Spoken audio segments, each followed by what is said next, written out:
everybody. This is David in a Vital Psychedelic Conversation with Michele and Kaitlin, and we've been talking for about 45 minutes, and now we're pressing record. This is going to be a fun and deep and I think quite a broad, expansive conversation. So, Michele and Kaitlin, great to see you. How are things going? Oh, we're happy to be here. And funny that we talked for 40 minutes before we even started recording. But that tells, a little bit about this how this conversation is going to go. I think it's going to be wonderful. Yeah, yeah, we've got loads to talk about.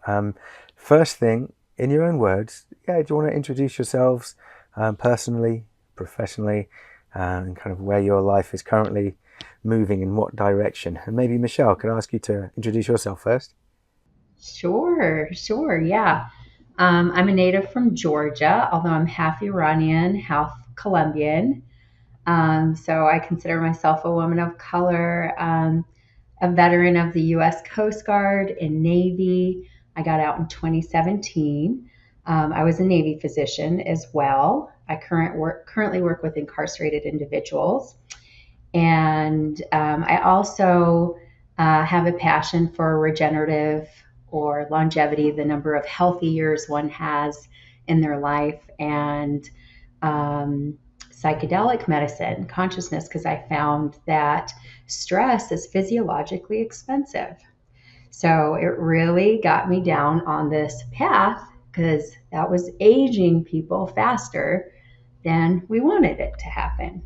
So it really started bringing me into this realm, which then took me into consciousness and all sorts of other fun things. And I reside now in Florida. I'm a mother of three kids, 16, 13, and 9. We have two dogs. They're twins from the same litter, a bird, Georgia, and the bunny, and my wonderful husband. We've been married 20 years. Awesome. Welcome, Michele. So yeah, Thank you. listen out, audience. We're going to have lots of mentions to pets and children and husbands as well, amongst many other things. Kaitlin, Yeah. welcome. Oh, thanks for having us. This is really fun because Michelle and I had never met before, and already we're finding so much in common. I've also been with my spouse for 20 years, and yeah, you'll hear in my introduction a lot of similarities. So yeah, Kaitlin Roberson here. I started my professional work, if you can call it that. Actually, I started my work in Romanian orphanages way back in late 1990s, early 2000s. And that gave me a heart for humanitarian work. I went on to do work with refugee populations in various contexts, including in Israel, which is what I have in common with David now living there. I worked with Sudanese refugees there in the Druze village. And in the last few years, after seeing a lot of unaddressed trauma in that community and poor access to quality care, really disappointed with the mental health services that were available to that population, and not just mental health services, just healthcare in general. Access is not great, and I really felt like I could apply my education around early childhood trauma, developmental trauma, um, and work with my husband's background as a pain neurobiologist and create a company to address the root drivers of chronic pain. So that's become my passion now, to find better solutions for chronic pain sufferers. Often trauma manifest as chronic pain. Not always. There are chronic pain conditions with no trauma history. So I have to say that because patients do remind me that not everybody with chronic pain has trauma, but a lot of people do. And we're trying to design better therapies at my company, Cacti, to address these root drivers of chronic pain. And oh, my pets. So I have four kids, also similar in ages: 16, twins who are 11, and then a 10-year-old. And so do the math there. Yes, I had three under the age of two at one point. And we have 4 pets. So 3 dogs, a hedgehog, and 4 mice. And the little hedgehog is going to be joining me on LinkedIn on Fridays to talk about pain. So I decided that LinkedIn needs to be spruced up a little bit and have some fun in it, and some, educational fun. So join Cosmo the hedgehog occasionally. That That's brilliant. sounds Love amazing. it. Okay, I'll be there. Yeah.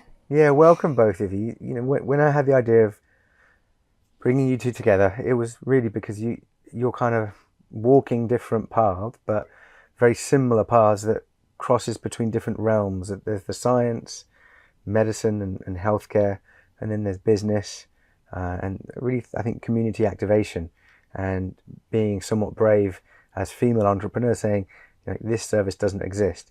This service can be improved upon. This is how I want to help my local community, and as well as being mums and pet lovers as well, and being vital students, and believing in psychedelics being an important part of the conversation. So the first question I want to ask you both, what would you say is just one of the really important, perhaps even vital things that we should be talking about now in relation to working with psychedelics or understanding the field of psychedelic medicine and therapy? Kaitlin, could I ask that to you first? Sure. Maybe I'm taking it too much from a personal lens, but I've long believed in the biopsychosocial spiritual model of looking at pain. But I think in general, like our whole, the way that we look at well-being and our health should be through both, the biological, the psychological, the spiritual. And what's special about psychedelic medicine is it pulls these different parts together. It connects us to our bodies. Again, it connects us to our soul and spirit and mind, and in a really beautiful way that I've never found any other tool to quite access in all of those different ways. And so I think, talking about how psychedelics are more holistic than most medicines available to humanity right now is a really vital conversation for me as a drug developer. But then the other thing that I'm deeply passionate about, because of the collective trauma in the world today, is just care for each other in our communities, care in our families, care in our broader communities. I was deeply influenced by Mother Teresa's work, and she said that love begins in the home and radiates out from there. And so I'm deeply passionate about, focusing on our families' well-being and love in our families, and then in our broader communities, and hoping that's magnifying to the larger collective. Beautiful. Love it. So a couple of interwoven vital aspects there. Love it. And how about for you, Michele? What's bubbling up when you're thinking about some of the vital things that we should be talking about? Gosh, I only get to pick one, David? You can combine a few. Kidding. Go on then. No, God, the first word that comes up is democratization. It is the big word that comes up for me, and like really honoring that and acknowledging that the vast majority of psychedelic use is not in a medical setting. And so, being a doctor, being in this space, I'm glad that it's coming through in a legal form for like in the medical industry. Yet let's, as you were saying, Kaitlin, like let's talk about how it fits in our community and destigmatize its use. And then I think about, I love that question, although I don't know it exactly, David, so you might have to say it, but like the assessment question we talked about this week in the Vital class about like, are you ready for the ground to shake under you? Before, that just really landed with me from our group talk this week. And my husband and I were like, oh my God, that's a great question, Yeah. So like having those conversations, because that ground is going to shake for your entire family. That ground is going to shake, it's so it's like can we start highlighting that? And some may say that that's the shadow of psychedelics. Some may say, but the idea is that we're talking about it more, destigmatizing it, and understanding that it's not just doctors or practitioners, but there's lots of people. What's the difference between a sitter and a guide? Like they're just bringing that vernacular and that common language in a Western model where we didn't necessarily grow up with it like some indigenous communities. Yeah, amazing. Those are great thoughts, and I'll just double down on that one piece. I think in our study group this week we're talking about, I think it's something that Deanna Rogers has passed on within our tradition of Vital, and around, is it a good time to take psychedelics? And I've thought myself, like, I need to be open. Maybe I need to be a bit broken as well. I don't have to be, but there's some level of brokenness that I think is a sweet spot, like a little bit too broken. Are we ready to really truly fall apart? And the question we asked is, at this time in your life, can you shake the ground you're standing on without crumbling or falling over? Do you feel like you can shake the ground right now so that if things fall apart, you can pick up the pieces right now, and you've got the support systems in your life to enable you to take time to pick up those pieces? So how do we... Wow, that is Yeah. so important. I want to double down on that too, Triple down. because Yeah. I'll Triple triple down because, if you bring a person into healing insights about their self, about the structures they're operating within, and they don't have the support, if they're going back to homelessness and food insecurity or any number of things, that create more chaos and disruption, it doesn't land well. And this is why all of us in the psychedelic ecosystem really have to be thinking about all the systems that are influencing how these medicines get delivered. And because if we're operating within broken systems, and we are, then how does that look, when people access these medicines and are not well supported? And the other thing I love about, and I never heard that idea of the shaking underneath your feet. I've shared with other couples that even a really good psychedelic journey, like even a beautiful experience that connects you to self and helps you be more embodied, and you don't have to even deal with the darker shadow parts of you. It's just this lovely, beautiful journey. Even those, brought back into the context of your family structure can be really disruptive, because anytime do any kind of work and, are more connected to yourself, it changes the dynamic of relationships with your spouse, with your children.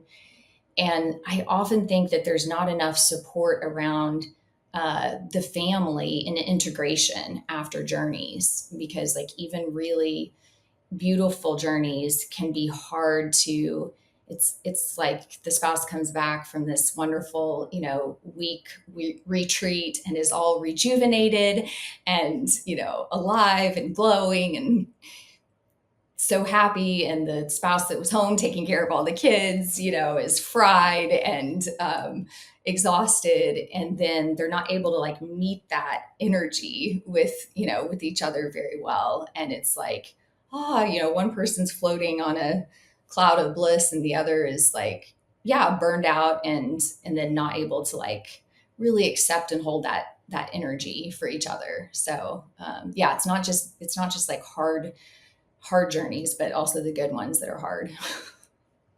Yeah, and Kaitlin, that like inspired me a lot more because I was noticing what you said, which was like these week-long retreats, or like one partner would go. And so, my intention for the future here is to have like half day and 1 day local retreats, like in the more, and really like encourage others to do the same in their communities so that we can, start releasing and healing little by little as opposed to this like all at once immersion, which is wonderful.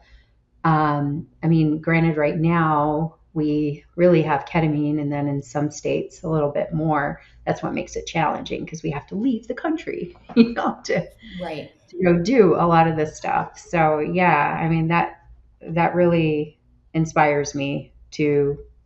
You've just refueled my inspiration. Thank you, Kaitlin, to make sure I'm paying attention to the community and offering it. Something you said too, David, about, checking in with, do you have this support in place? And like, I had a therapist tell me once that, but before a ketamine retreat, actually, if you're desperate for help, it's probably not the right time.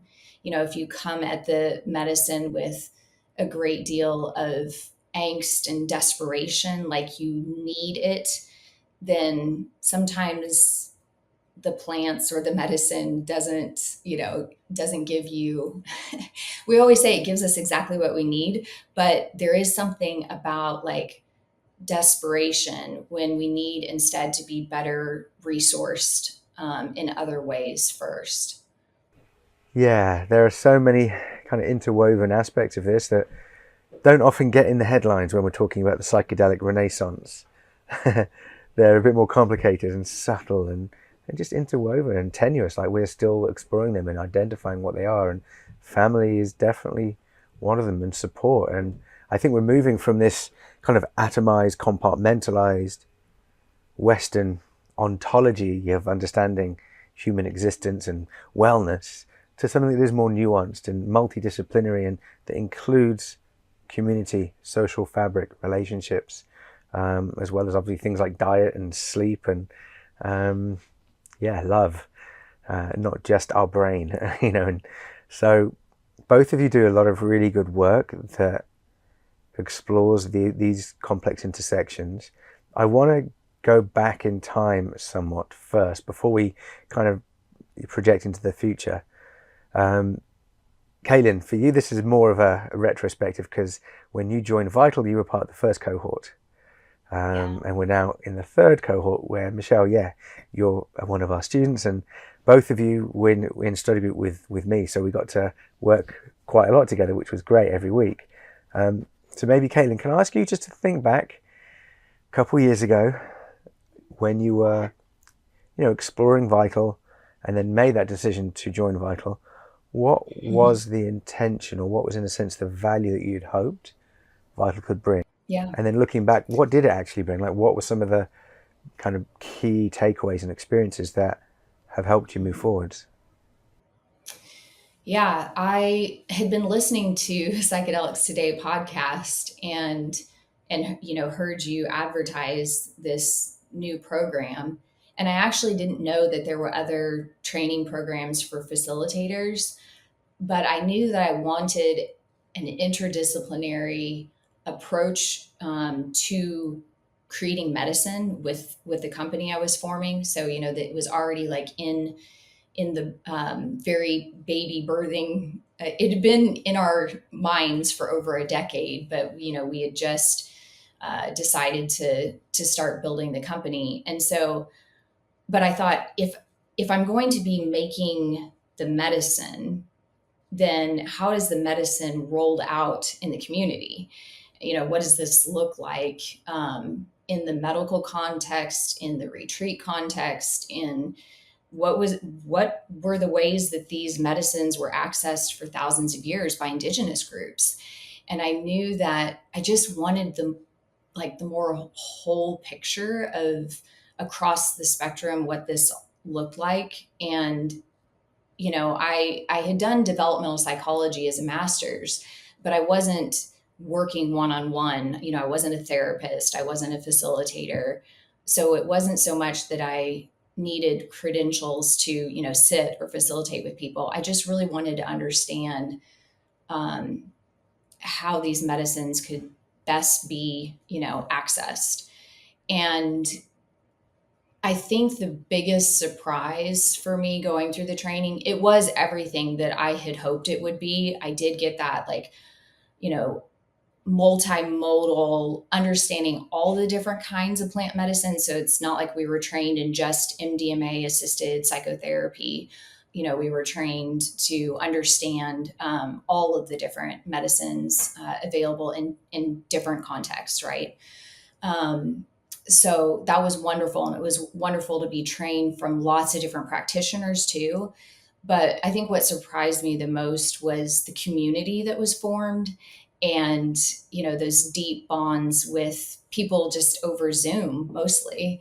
We did get to do the in-person experiential retreat, and mine was in Jamaica, and it was a very, very powerful healing experience.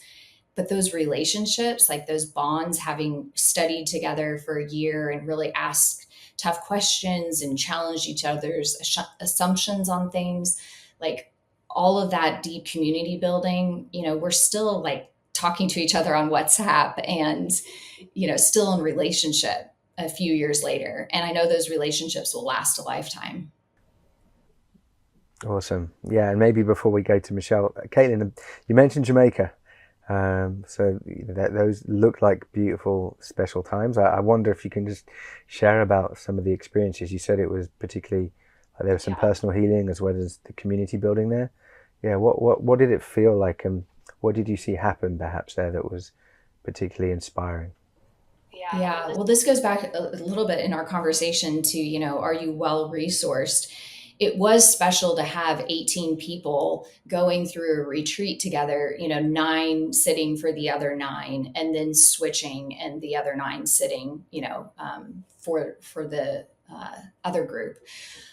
It was special to have people that were psychiatrists, psychologists, and had worked in the underground too, and had, facilitated in lots of different contexts. But they're people that have really been working at their own healing journeys their whole lives. And that level of work added a layer of depth to the experience. It's hard to describe, but it's just that, like if people have been really working hard at their healing journeys, then you can be even more vulnerable and go even deeper. And so it was a very, everybody just showed up with their whole hearts, and they were just fully authentic in wherever they were at, whatever challenges they were going through. And, we worked on collective things, generational traumas, individual traumas. It was deeply impactful for me to, to be able to process things and to have kind of this space to fully process. I think that is the hard thing about being a mom, right? That you do need to carve out a certain amount of space around these medicines to be able to like sit with what comes up. And so the healing was also nature, and the healing was also the community. We are the medicine for each other. And we had that time to sit by the water and reflect and talk to each other. And, it wasn't just the ceremony, but it was all the pieces together that really added so much depth. Amazing. I'm so happy you had that experience, and I'm fascinated by the idea of space. And we talk about space holding quite a bit, like we're working with someone during a medicine session, we're holding space. But what about someone using psychedelics? Like, do we have sufficient space to honor whatever it is that's coming up? Like, are we creating a certain space in our life? And for me, it also suggests, I think deep down, for all of our parts to consent and say, yeah, I'm fully present. I'm going to give what I have and need to be heard, and to bring that together collectively. Like, we really need to hold a lot of space to give those parts of us permission to reveal themselves, or to kind of release what they're holding. And we don't know what that's going to be. But I love the idea that we're holding space, and we're creating space, and we're doing it with community and with intention. There's this sacred feeling, and nature as well as part of that kind of space. Beautiful. All right. Well, that was me just riffing on your inspiration. Thank you. Michele. That brought up a sense of, David, though, for a minute there when I was helping facilitate, I almost had this sense of like perfectionism that had to be met. And then I had to like peel back a little bit and be like, life is going to happen in these natural ways where people have emergencies or they have to step away or they have to be on their phone and it totally didn't fit the quote unquote container too in the space that we were creating. And, so I did, when you were saying that, it was like, I automatically like I started remembering my triggers, as a space holder, right? And like moving back from this idea of perfectionism, realizing that our life is our life, in the space that is here and like integrating. I think that's where a lot of the power comes in is as we get more adept at sensing within ourselves and maybe others that we serve, at what, as long as we're resourced enough, like maybe I didn't fast, for an example, would be part of creating space, right? Before doing a psychedelic journey in a way that it could be more ideal. Right. So anyway, that's what it brought up with me when I heard that on the space and imperfection, as well with it. Like we're creating definitely. space for imperfection. Yes. And like just genuinely grounded in that imperfection with like love. Yeah. We're all taking deep breaths into that imperfection. Thank you, Michele. Mm-hmm. Mm-hmm. Yeah. That's so cool to be grounded in our imperfection. That's a great place to operate from, isn't it? Space opener, right? Like that in and of itself opens up so much, I think, within us when we're like, we're imperfectly imperfect, so it's like, it's nice. That's its own space. Thank you. I just felt the space. So I was like, oh, that's great space. Mm-hmm. Yeah. I love it. I think moms get that more intuitively, right? Because you have to embrace a certain level of chaos and messiness. And life is messy and our world is chaotic. But as moms, we're kind of like immersed in that, messiness all the time. So maybe it's harder for us to give ourselves the grace we need sometimes, but maybe it's also, I found that after twins, like my level of perfectionism it just crashed, everything just went out the window. And I decided, I'm never going to be able to have people over if I wait for the ability to like clean the house up, then I'll never have community. I'll never have people over. So if I need friends, then I just have to welcome them into, and I got that from another mom that said, like, shove everything across the table, your kitchen table's like covered in clutter and mess, just wipe it away and, sit down and pour a cup of hot tea with a friend, make space for that connection, no matter what is happening around you. And that was solid advice, in those early years. Otherwise, I would have been completely isolated, waiting for my home to be straightened out. Yeah, I was remembering the kids like climbing on me when I was stationed in Okinawa. And then I was like, okay, I need to meditate. I have this like checklist meditation, right? Which already I have a judgment on that. But they're climbing on me, and I like to speak with spirit. So let's get vulnerable and crazy and weird here. So let's do it or normalize it. I love to speak with spirit. And so I'm sitting there and I'm like hearing the anger and the frustration because they're like jumping on top of me. And then it was like this laughing spiritual voice, like, why do you think you're doing this? And I'm like, yeah, okay. And from that point on, I let go, I let go because I just started laughing. I was like, thank you. Thank you for teaching me that now, So it's like, yeah.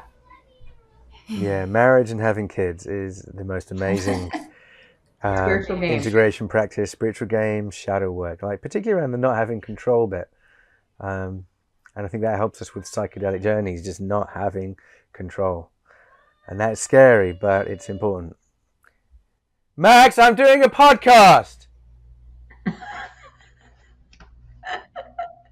Keep that part in, David. Keep it in. It's like the perfect example. The Oh perfect. my goodness. I love this. Me Yes. Do too. not Like, cut it's this just like, out for every mom out there listening. When yes, you hear a don't cut it child out. wailing in the back of or yelling or a pet barking, this is life.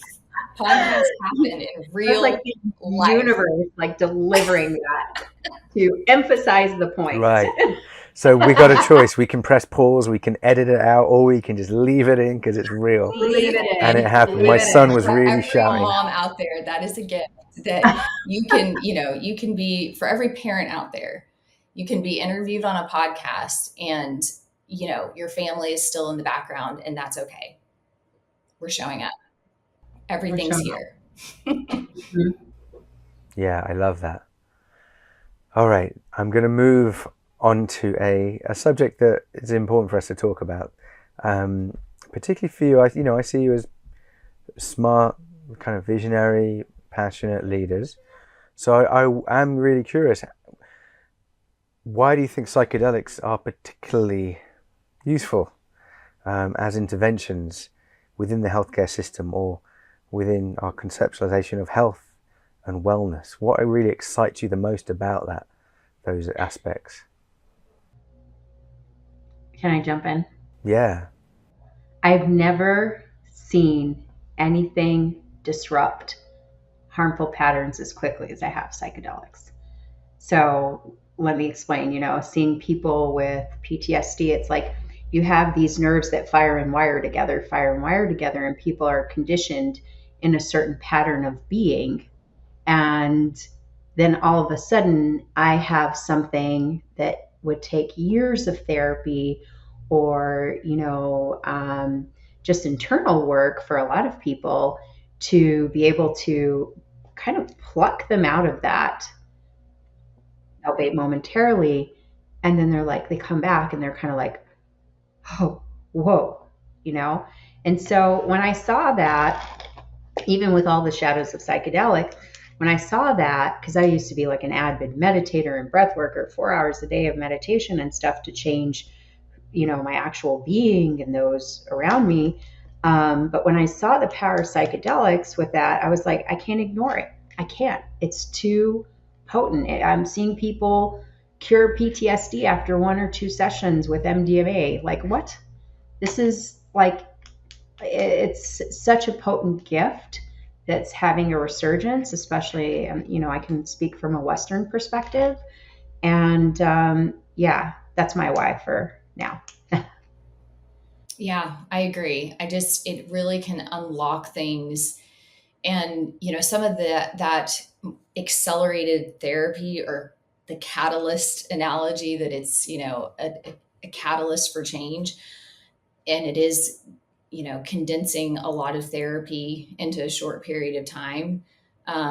Some of that's extremely helpful. Sometimes it's too fast for the body system to, fully integrate. And what you said earlier, David, about, in terms of like internal family systems, getting permission from all of our parts to do that work and to, set our protectors aside. So to quiet the amygdala and not have fear online and not have shame online, but have permission first to do that to our body's chemistry is really, really important. But there is no other tool. And I mean, I was trained in trauma, and for attachment traumas, developmental trauma, the traumas that happen in childhood when the brain is still developing that really impact our health over the lifespan.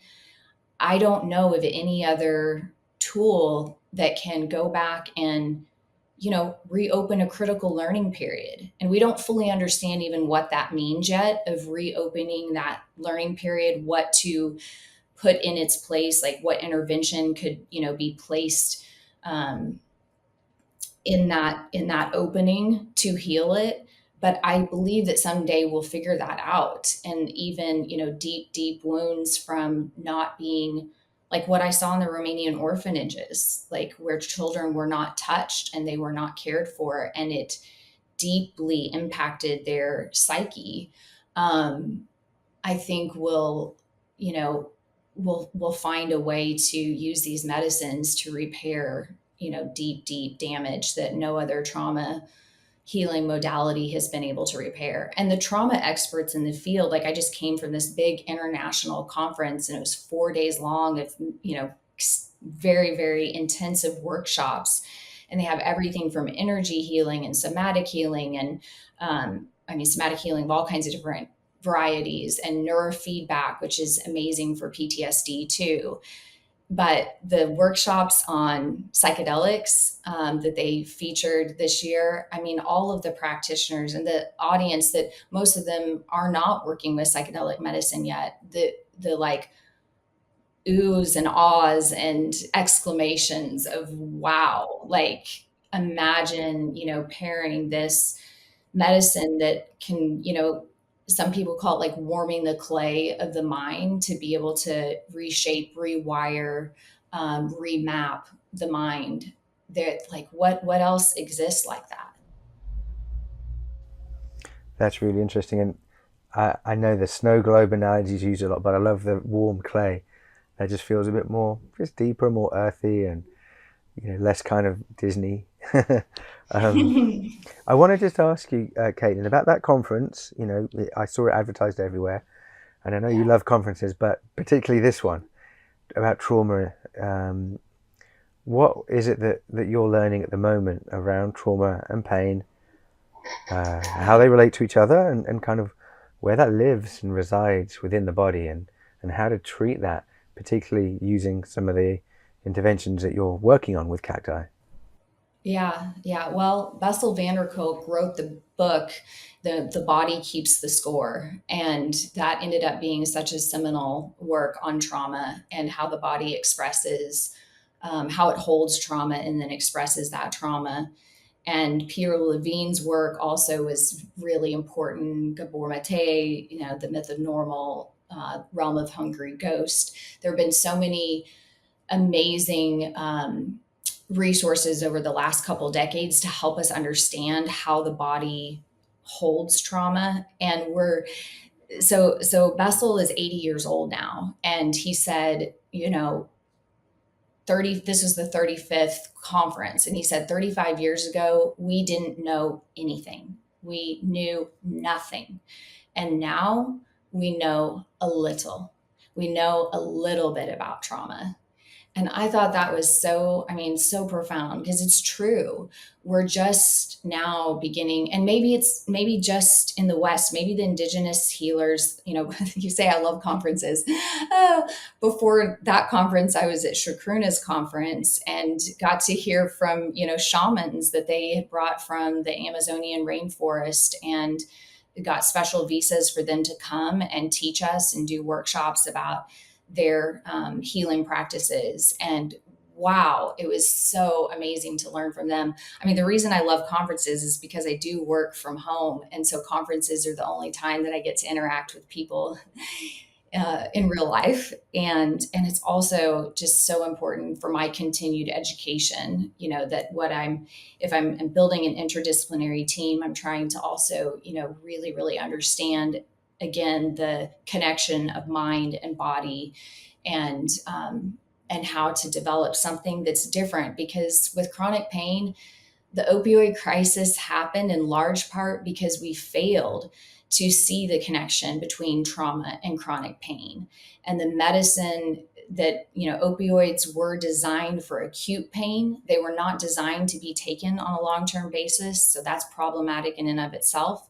But they also do influence that part of the brain where pain becomes suffering, and where emotions are processed, and they make us emotionally feel better. And that is super powerful. Like, it's very addictive to have like emotional relief from the suffering that's going hand in hand with the pain.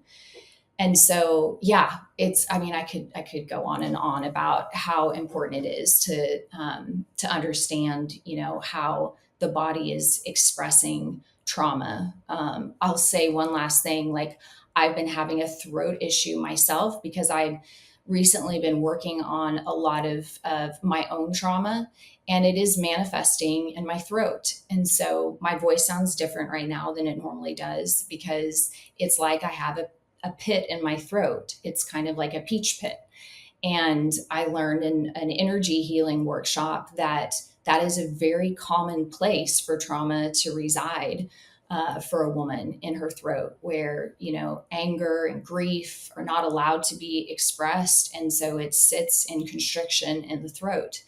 And so I'm going to have to do that work, to heal that part of me. But my body, the body's so wise. It's speaking to us, and pain is our teacher. So it's telling us, like, something is not right in the system that we're in, or something is not right in the way that the way we're operating our workday is too much for our body. And if we don't listen to it, it will scream at us eventually. The body is an amazing technology, sacred technology, and the brain as well. And I've been really enjoying a lot of very high quality MRI scans lately. It's just phenomenal to see. And I'd love to just ask you one final question before moving on around the brain and your work.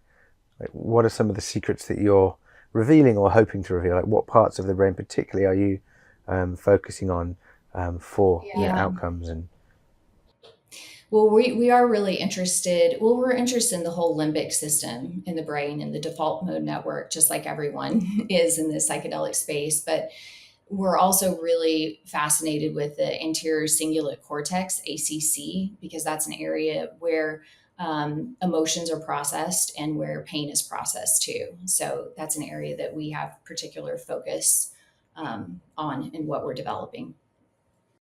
Awesome. Thanks, Kaitlin. Michele, I want to talk to you about so many different things. I don't know where to start. I really want to talk to you about your work in the Navy, Coast Guard, and also correction facilities. I think those are really fascinating areas of your work. But also be just starting off as an osteopath.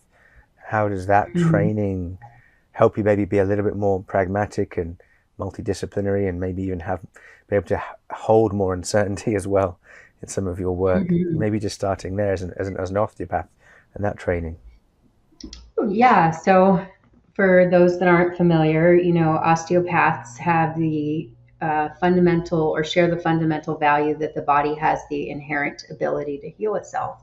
And essentially that everything that's in the pharmacy that's made out there is made endogenously or made within the body already, and we're just mimicking that. Okay, so like, and then bringing in a little bit more function and form, it manifests in the musculoskeletal system, the fascia, the lymphatics, and things like that. And so putting our hands on people, is what we're taught, and I do think there's an energy, I know there's an energy exchange that happens, and hormones get released and all sorts of wonderful things. So yes, when I was in the Coast Guard, I was enlisted, and I was, doing a lot of drug bust migrant cases, boating while intoxicated. So I started to have to do a lot of first aid and got over my fear of blood. And that's when I became a doctor, and I started interviewing, different doctors, and I had never heard of DOs until my anatomy teacher happened to be an MD that was teaching the summer at anatomy and physiology. And she goes, well, do you actually like touching people? I was like, yeah, she goes, you should be an osteopath. She happened to also be a physical therapist prior to becoming an MD. And she was in her retirement years, which is why she was coming back to teach a summer semester. And so I like to say, some might get offended by this, but we learn the principles of like the chiropractic or physical therapy in addition to allopathic medicine. And traditionally, and I'm sure that allopathic, institutions are starting to add more complementary and alternative medicine to their curriculums, hopefully, because I know a lot of my fellow MDs are very much into alternative medicines and integrative medicine. But in our curriculum, it's included. And, so yes, I do believe that opened me up probably more, but I definitely had that predisposition. And then I'll mention my father, who is an engineer, but just incredible, was always ahead and like looking into the chemistry and the energy of everything.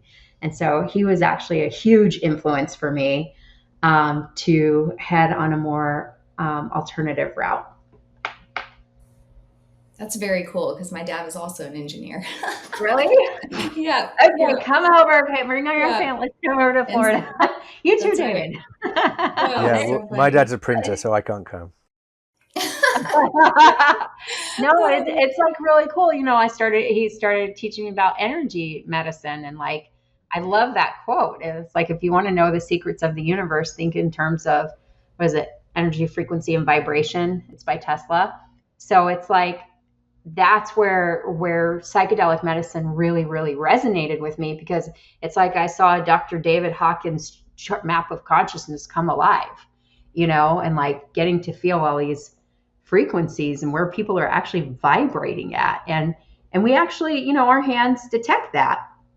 For fun, we would put like a hair in the middle of a telephone book, and then we would, run our finger over and see if we could find where the hair was, like in med school, to like hone it. This is where we have so many receptors, like on our hands. So yeah, it really is. And some DOs like are so great in practice, they can not even walk into a room and they're like, oh, this is off, and they can tell exactly what's happening.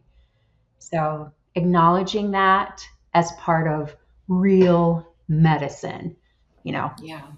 So important. And I can see how that perfectly folds in with psychedelics because of the inner healing intelligence. It's directing the body. Yeah. It's awesome. Yeah, and coming back to that creating of space within ourselves for our inner healer to come through. And it's interesting that, we are talking about, trauma and pain, and those are different disciplines. And then there's addiction, and there's mental health, and, other things. So they're quite separate. And then there's, different systems of the body, the neurological, the, pulmonary, and the nervous system, endocrine system. And we tend to compartmentalize according to those categories. But compartmentalize and pathologize, right, because are they separate? No. Are they? So the thought experiment I'm doing is, from hearing both of you speaking, rather than us conceptualize by these categories, what if we just looked at the energy? What is the energy of sickness? What is the energy of healing? And how is that expressing itself through all of these different systems of our body and our being?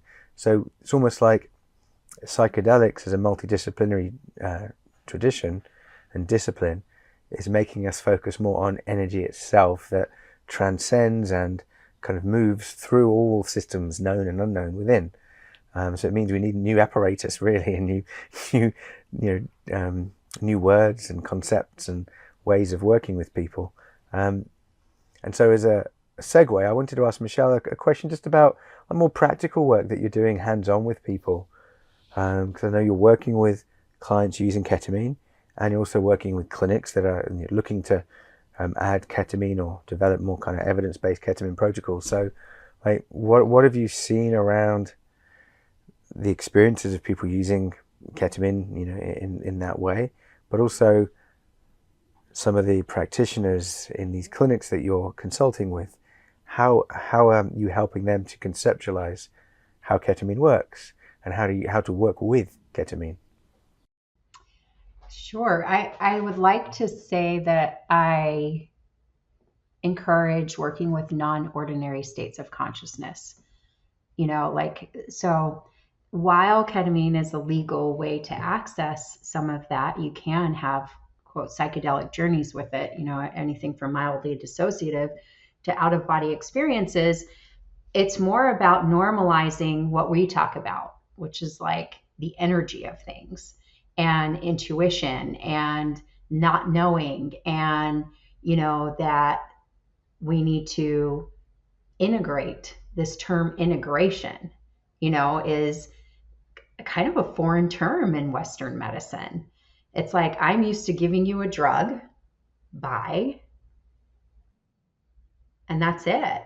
And so while in our beautiful psychedelic bubble where, we go at preparation and integration and we have all of that, those are not common terms in West. What is that? So for me, it's just like introducing new word, like having a framework around it. It's a National Institute for Clinical Applied Behavioral Medicine. They have a great infographic that actually talks about this, like working with psychedelic medicine. And, I tend to give them that. Hey, this is coming from authoritative sources. Like, this is what it looks like. And actually in there, it's like, don't be like every other ketamine mill, like kind of thing, which I was like, whoa, yes, thank you.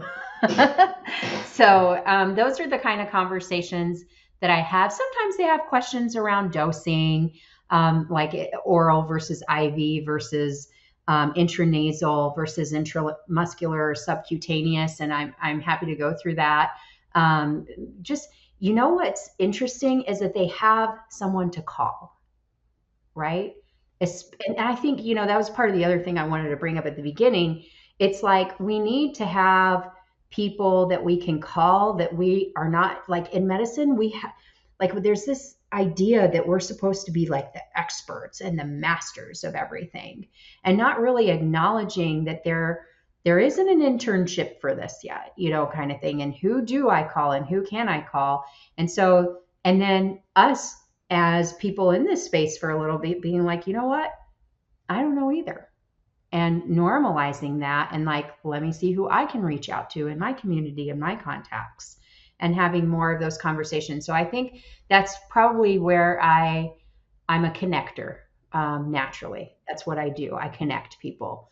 And then I'm a nurturer too. I love to nurture. And so I feel like that's really what I'm doing is I don't want to say heal the healer, but like, supporting those that are turning around and are on what I call the front lines of this mental health epidemic that we have.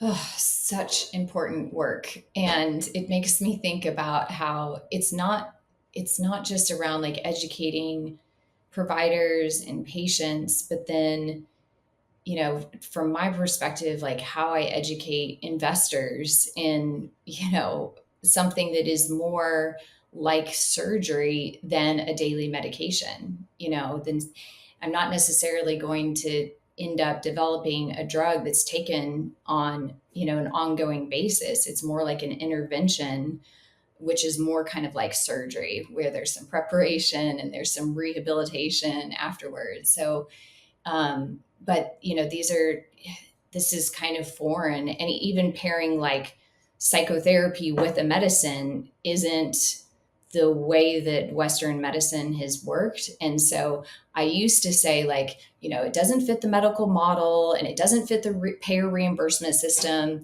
And so we need to design medicine that's shorter acting so that it will fit the medical model. And we need to get rid of side effects and this and that and the other, so that, again, it fits the medical model.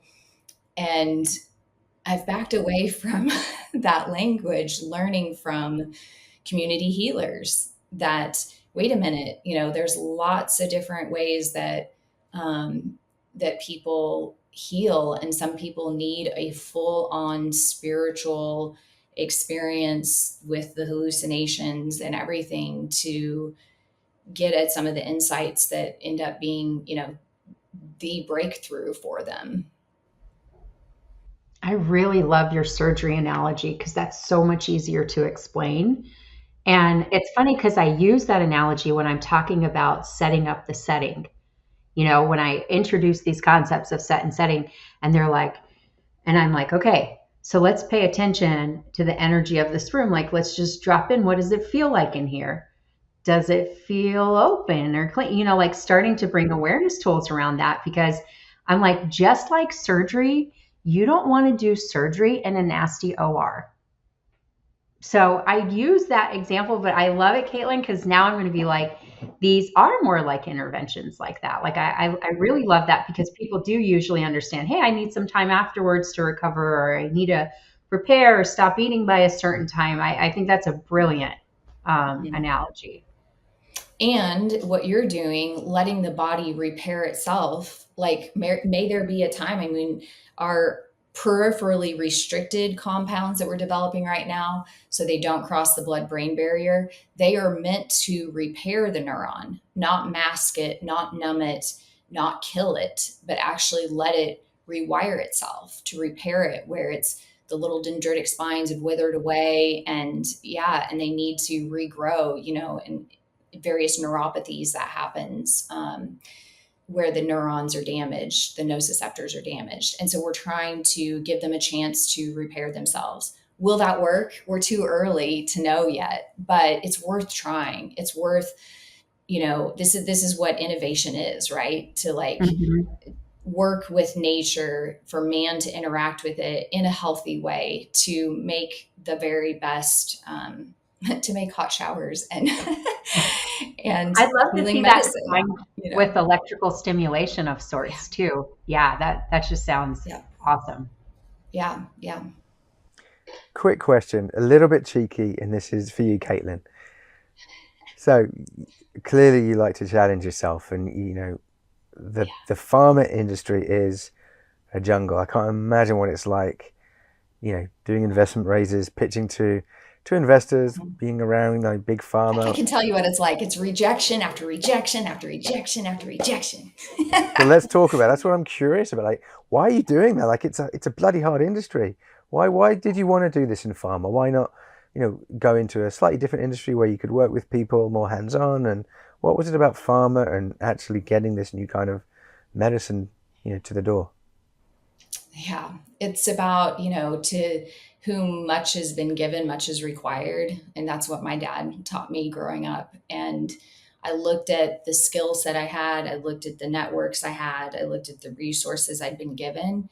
And it's about I get to do this. And so, I also look at people developing an over-the-counter, a supplement or a beautiful healing retreat, like in a brick and mortar setting or in another context.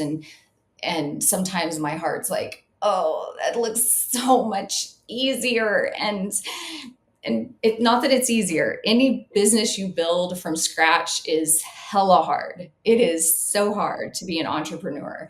So I'm not diminishing that at all. And the pharmaceutical pathway is very complicated. It's, there's so many different moving pieces, and it has the history that it has. But I don't know, the mandate on my life. I've actually, when I was flying out to the Chacruna conference and overwhelmed with, a lot of personal stress and feeling like, at what point do I say my body can't take this anymore? Because this has been so hard on me personally, and I'm in chronic pain again, at what point, and my therapist is work on healing yourself so you can heal the world and all those things. But I do ask myself, at what point do I say enough is enough, and I need to go back to the humanitarian field, go back to work that I'm really, really comfortable in, that isn't outside of my comfort zone. And I just had this strong feeling come over me on the plane, and I'm very vulnerably sharing this with you guys, but it just felt like this is a mandate on my life. It's not really a choice. It's this is what I'm supposed to do. I'm supposed to pursue better healing therapies for chronic pain patients, because 10 years ago, when I was in debilitating pain, there weren't those therapies from me. And I survived it, and I came through it when I was suicidal and didn't want to survive it. And I came through that for a reason. And I have all of the access. I have a team of the most amazing pain neurobiologists, the most highly trained in all the world. And they sit on my advisory council. I'm surrounded by brilliant minds and beautiful hearts. And so I get to do this, but it's hard. It's really hard. Yeah, thanks for sharing. Yeah, we've all been through some really hard times lately, and the three of us were talking about that before we pressed go. Self-care. Oh, are we ever doing enough? It really shows up in so many parts of our life. Is that opportunity, and I love that subtle question, kind of, when is it enough? Like, even if that just means, when have I done enough emailing today? Or when, what is that enough, and what do we tune into to help us know that? And often, our loved ones will say, hey, that's enough, or our body will tell us. My first psychedelic journey, one of the things that the medicine showed me was the message I had gotten from childhood was that I was not enough and that I was too much. And I didn't know how to hold both of those things. That was super hard to integrate, but it also brought me a lot of peace to realize that, where I was striving out of that not enough place. And I think, psychedelic therapy has personally helped me trust the divine, trust the universe, trust that I don't have to crush myself. Like, I can put a hard stop on, the other night I was like emailing, at midnight, and I had to stop myself. I felt it in my body, that I was like really, really anxious. And I reminded myself, it will be okay. You can pause and you can trust that it will be okay. And thank God I named the company Cacti, because cactus grows really slowly and my company is growing really slowly. It's not a fail fast, it's not it's not your typical like startup that goes out there, goes hard, and like that's not working for me personally. And so I'm having to just build slowly. So we're talking about some of the really profound experiential kind of teachings and gleanings of psychedelic use, and some of that is noticing how it shows up in life around accountability and self-care. And it might be slowing down, doing less, taking time, not trying to go out flashy. And I love that challenge around I'm too much and I'm not enough. And that is such a subtle, exquisite experiences to tune into. So it gives us this difficult but beautiful reality of self, some of the intersections. Thanks, Kaitlin. Michele, I would love to really ask you a bit more and hear you speak around your work as a Coast Guard. I didn't answer that specifically. And working, in the Navy. What part? That's a lot. And corrections. So, you're working in really interesting areas. I'm curious around what some of your, in a sense, frustrations of working in those systems, what you wish were different, and even how do you think it's possible for psychedelic approaches and disciplines to help in working with that population group? Yeah. Well, one, I want to say the VA is doing a lot of work with psychedelics, specifically ketamine and MDMA, and I'm really happy about that. We really do need to take care. I mean, the vast majority of us in the service experience trauma one way or another. For me, it wasn't so much for me. I probably won't go there. I don't feel like it's the right setting, but like, what carried later with me was my military sexual trauma. Okay. I saw lots of gruesome things and dealt with lots of gruesome things, but that's the part that impacted me the most. And psychedelic therapy is just incredible, and it's allowing, a new modality to come in. So I love that. In terms of incarcerated individuals, boy, talk about a population that is constantly traumatized and are, quite frankly, prison is not an easy place to be. They can never let their guard down, period. So, just being able to get to that level of connection with source, honestly, or with God, I'm going to dare say, or with love, to feel love, to feel for a split moment that oneness. You can't turn away from that, and you kind of don't forget. And so that's something that am I going to see it anytime soon? I don't know. I don't think so. But, I'm holding that vision that it does come to prison systems, especially like in minimal restrictive units where, or even but the thing is, it was like what you were saying, Kaitlin, about, making sure they had a safe place to be afterwards. Prison is not necessarily that. So it could be, when they exit, or there's other programs like that. So it's a very dark place. I love keeping a foot there. I will say, as a doctor, both the Navy, the military, and the prison is an institutional system. And I actually like serving as a doctor because I don't have to worry, can you afford the prescription? Can you afford the x-ray?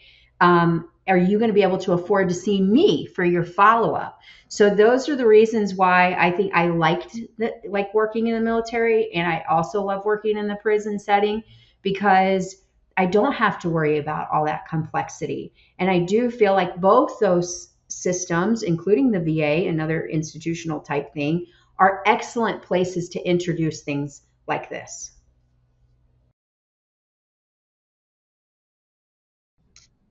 There's lots of incentive to get it right. Yeah. Yeah. Thank you. I really wanted to get a sense of that. There's huge potential, and I guess where there is frustration, and there is that kind of gap in a sense about what could be happening. That's where psychedelics can explore. Like psychedelics always find the gap. Like it's water always finds the lowest place. So I feel like some of those subtle pieces that we were just talking about, the subtle lessons, like you were just saying, Michele, like love. Like we can't prescribe that, that doesn't come in a bottle. But if certain things happen in a certain kind of right way, like a recipe, then someone can feel more love, or have a flash of insight, or acceptance, or self-care, or it's going to be okay. And that's what we need. That's what we're trying to build, those kinds of, resources. I mean, I attended a workshop at the trauma conference on incarceration and, working in those settings. And one of the things that I took away from it was really around positive, unconditional regard. And for people who have been, a lot of people that are inmates were traumatized children at some point, and they were not loved unconditionally in their families. And to be seen and feel, just tap into it, like you said, for a moment, tap into that source of unconditional love is deeply healing. And I think it's also, like, I just think about all the systems that we're operating in, whether it's, the prison system, or the medical system, or like all these systems are broken, in one way or another. And yet healing is still possible over the lifespan. And I find that really, really hopeful.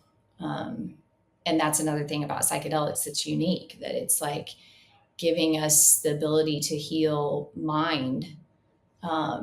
mind and spirit in a way too, that, yeah, I just find that hopeful.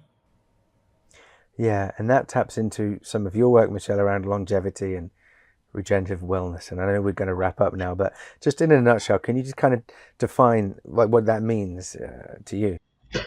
Yeah, so we're about, increasing the number of healthy years is the foundation of that. And to your point, David, like, and Kaitlin, while we were talking about all these systems, it's like getting back to what is the circadian rhythm, understanding like the gut and the brain working together, understanding nitric oxide pathways, like how does blood flow work?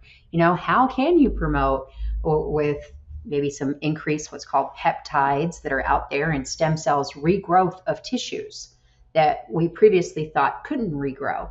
So those are the longevity and the regenerative medicine space. And then fundamentally, when you talk about family constellations and things like that too, it's like getting into that genetic code that we passed 7 generations down, and recognizing that dis-ease is disease, right? Dis-ease in the body, And that's kind of how this integrative and like holistic approach that we take. LifeBloom is the name of the company that I just founded with my partner, Dr. Jadan. She's in Detroit. And we're actually, pulling women together and then creating deep social connection, because they've shown that that is the number one determinant for longevity and happiness. And so we're bringing deep social connection into the very fabric of healthcare delivery. Oh, that's so awesome. I am so excited to follow your work. Oh, and I just read recently that, it's as damaging, like disconnection and social isolation is as damaging as smoking, several packs of 15 cigarettes cigarettes a a day. day. Yeah, Yeah, about a pack a day. That's right. it's crazy. Crazy and true. And then look at what we're coming out of with, Right, with COVID. COVID and all. We Mhm. were already isolated before, and then that, uh, really magnified it. So the whole world needs this reconnection now. Agreed. Thank you both. We've got more to talk about, but I knew this would be lovely having the two of you connecting. So thank you. Before we wrap, tell everybody how they can find out more about you and the work that you're doing at the moment. Michele, would you like to go first? Sure. Yeah. You can find me on LinkedIn, Michele, with one L, no Helen, Michele, right? Sarah Cox, Sara Cox. And, or you just go calendly.com/thrivemo. You can schedule like a quick 15-minute discovery call with me to just see how we can play together. Awesome. Thank you. Hey, Kaitlin. Yeah, you can find me on LinkedIn too. I'm Kaitlin Seymour Roberson on LinkedIn. And I want to get more people following our Instagram, because I have a first gen immigrant working on my Instagram. She's doing an awesome job. She's a high schooler. And it's at Cacti Therapeutics, at Cacti Therapeutics on Instagram. So yeah, follow us on LinkedIn or any channel you can find us. Beautiful. Cacti Therapeutics. You have a new follower. Awesome. Thank you. Thank you, everyone, for listening. This has been a fantastic, vital conversation. So Michele and Kaitlin, I'll see you both soon. Thank you. Thank you, David. Thank you.